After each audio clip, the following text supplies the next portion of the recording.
Hey guys, in this video, I'll tell you about the best settings Samsung Odyssey G4.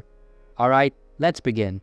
First, what you want to do is go to your computer's display settings and ensure that the resolution is set to 1920 by 1080p, which is Full HD for the sharpest image.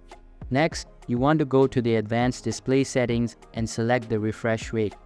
Simply set it to 240 Hz for the smoothest experience, especially for gaming. Then, what you want to do is adjust the picture mode. Simply press the menu button on the Odyssey G4, then navigate to picture mode and select custom. Next, fine-tune brightness and contrast.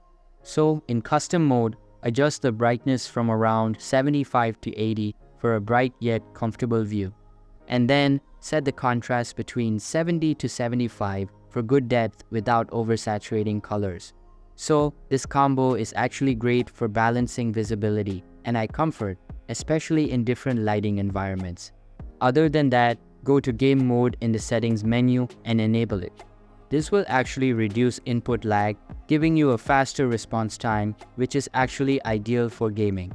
Next, you want to actually toggle on low input lag to further enhance responsiveness. This setting makes significant difference in competitive gaming situations. So next, what you want to do is adjust the black equalizer. In order to get improved visibility in darker scenes, you want to adjust the black equalizer setting and set it to around 10 to 12 for better visibility in darker scenes. Now, you are just brightening the shadowy areas without losing contrast. This is very useful for games with dark environments where you need to spot opponents quickly. Anyways, if you guys would like to check it out, its link is in the description. So that's basically all about the best settings Samsung Odyssey G4. And that's it for this video.